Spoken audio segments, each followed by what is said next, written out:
Good evening, everyone. Welcome back to the channel. I hope you're having a great day.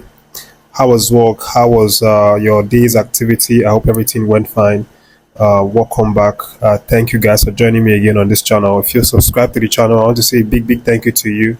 And if you're just seeing me for the first time and you like updates about Super Eagles and Nigerian players, I invite you to subscribe to the channel so that you will get the notifications as soon as I drop them. So, guys, there's lots of activities happening around these Nigerian Super Eagles, and of course, you know that tomorrow is the game against Ivory Coast. So, there's been lots of talks, revolving around that one, and Peseiro, of course, came out today to give press conference, the pre-match conference, and then he sat down and a couple of journalists asked him a series of questions. So he answered a lot of questions, but the ones that felt more important were the ones about the match tomorrow, his preparation to that Ivory Coast game tomorrow, and of course the Umar Sadiq saga that has been, lingering for a while now. So I'm just going to give you an update what he said about the game tomorrow and Umar Sadiq, and I'll move forward to the next item I have on my list.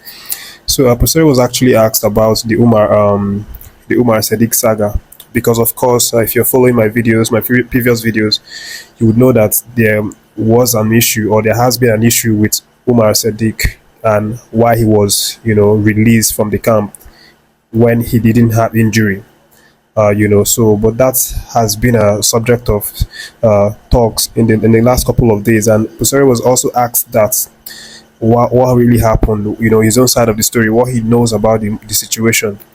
And Peseiro, what he answered today was that he's also a bit confused with the situation, that he's not in the medical team. He was just told that Umar Sadiq had the injury, had a swollen knee, and when he sat down with Umar Sadiq and the medical team, they said the medical team told Peseiro, according to him, that he was going to be out for 15 days, and this was happening a day before the AFCON took place. And normally, CAF's deadline for replacement of injured players is usually 24 hours before the AFCON kicks place. And then Peseiro was actually told that this guy is going to be out for 15 days. So Peseiro said what he did was he sat down with Umar Sadiq and the medical team. So Peseiro said since it was the deadline for replacement of injured players, he after sitting down with Umar Sadiq, the medical team and himself, they decided that they have to replace Umar Sadiq since he's going to be out for 15 days. And that was how the decision came, that they sent Umar Sadiq out of the camp to receive treatment with rest assured that. So Peseiro is actually also surprised that the guy is fit and is now going to make appearance on rest assured that. Of course, you know that in my previous video, I actually updated that Umar Sadiq was listed in the match day squad for Real Sociedad against Osasuna. It's a Copa del Rey match tonight. They're actually even playing the match right now. Umar Sadiq is sitting on the bench, and he might make an appearance because he is fit and ready. You saw the clips I shared where he was training. He was training really hard, not like someone who had injury. So he might be called upon to make the appearance. And Real Sociedad management are saying that it's not their problem, it's not their business, that they were not the ones that sent him away from the Nigerian camp. That Nigerian NFF decided to do what they did. It wasn't their problem, something like that. They were also hiding something of themselves, really. If you look at their statement. But let me not waste too much time on that one, and I'll just go straight to the next item on my list, and it's the fact that one player that I miss so much in the AFCON list. Not only me, I've heard a lot of Nigerians, a lot of fans say this, that they wish this guy could have made the list, and it's no other person than Gift Orban. So apparently, Gift Orban is going to leave his Gents club and sign for Olympique Lyonnais after Lyon triggered his transfer, his release clause. So the fee is reported to be around 13 to 15 million euros, and Gift is now going to join Lyon on a deal that's going to make him stay for 4.5 years. I think it's going to end 2028. That's what the report is. And of course, Gift is going to also receive a slight raise to his salary, which of course is very, very, very, very good, very nice to see. And I just wanted to update that here because I'm a huge fan of Gift Orban. He's a Nigerian. We wanted him so badly to be in that list. I mean, aside from Victor Osimhen prolificness in terms of scoring goals, I don't see any other striker that we have that's close to the kinds of goals that Gift Orban gave us in 2023. He really scored a lot of goals, including the hat trick that he had early 2023 in the UEFA Conference League. So that man scored the fastest hat trick in the whole of UEFA history, not just for African players, not for European players, for the history of the competition entirely. He scored a hat trick that took him 3 minutes 25 seconds.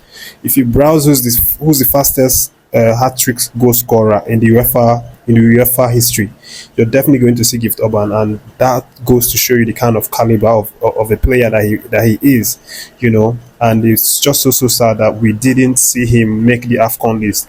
Again, this is one of the things that we brings us to ask questions about NFF and what they are really doing there, because we don't really understand. It doesn't seem like it's transparent. It doesn't seem like they are being honest.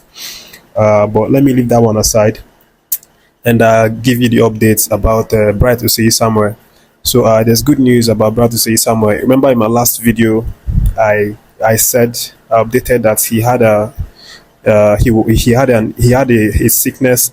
He had a food poisoning situation, but the good news is that he's recovering really well and getting himself by the day, and obviously he's feeling much better, but that doesn't mean that he's still going to partake in that match. My previous video, I updated that the medicals are thinking of not even including him in the match day squad for the Ivory Coast game, because he doesn't feel really fit or strong enough even in trainings, so he's also very likely going to miss that one.